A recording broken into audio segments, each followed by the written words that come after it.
Buenas gente, comenzamos.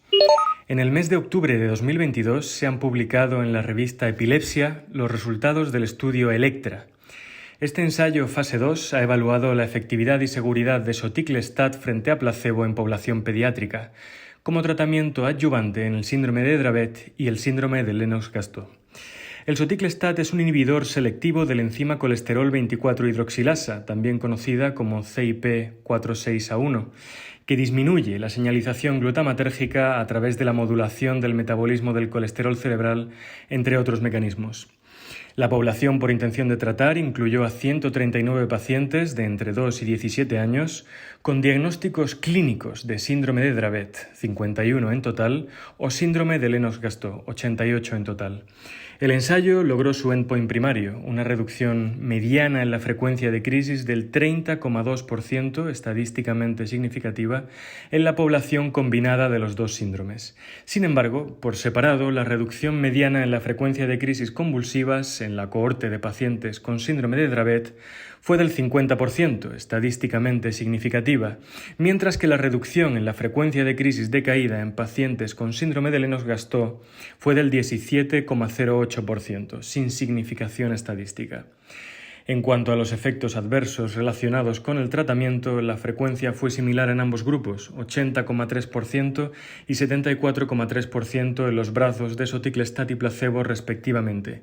La mayoría fueron efectos adversos leves o moderados. Siguiendo con más publicaciones de octubre, en el Open Access de Epilepsia, Epilepsia Open, se publicó una revisión sistemática que trata de abordar cuál debe ser el mínimo intervalo de tiempo que debe pasar para la realización de un PET-FDG interictal tras la última crisis del paciente en el contexto de la evaluación prequirúrgica en epilepsia, para evitar problemas con la interpretación de esta prueba en el estado posictal. La revisión incluyó 5 estudios, 3 de los cuales fueron clasificados como de calidad baja o moderada.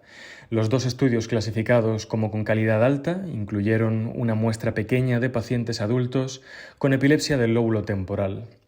La recomendación que realiza este grupo holandés, basada principalmente en estos 2 últimos estudios, consiste en que, si es posible, el PET interictal en adultos debe realizarse al menos 24 horas después de la última crisis focal sin alteración de conciencia o al menos 48 horas tras la última crisis focal con alteración de conciencia o de inicio focal con actividad tónico-clónica bilateral.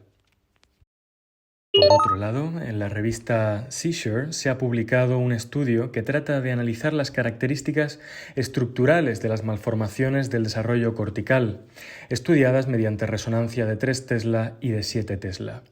Se incluyeron 25 pacientes con 112 malformaciones del desarrollo cortical objetivadas en resonancia magnética de 7 Tesla en un único centro de referencia.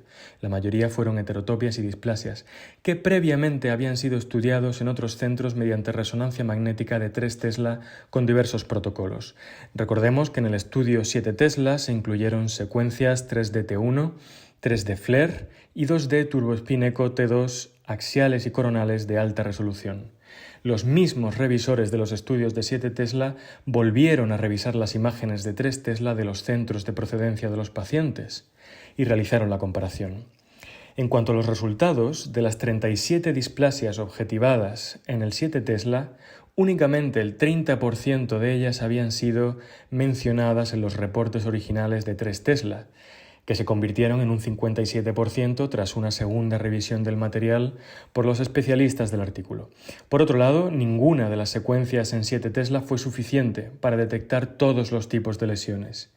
Y muy interesante, de las 57 heterotopias, en 36 se observaron asociaciones estructurales entre la heterotopia y la corteza subyacente. Esto es algo que puede tener implicaciones para el entendimiento de la fisiopatología de los síndromes epilépticos de estos pacientes y eventualmente quizás para la cirugía de epilepsia. Y ya finalizamos con 2 artículos más. El primero, una revisión publicada en la revista Epilepsy and Behavior acerca del tratamiento del trastorno por déficit de atención con hiperactividad en niños y adolescentes con epilepsia. Ya sabemos que en muchos casos para las personas con epilepsia y sus familias, las crisis pueden ser únicamente la punta del iceberg y lo que realmente determina su calidad de vida son las comorbilidades. Y una de las comorbilidades que mayor disrupción puede crear para el paciente y su entorno es el trastorno por déficit de atención con hiperactividad.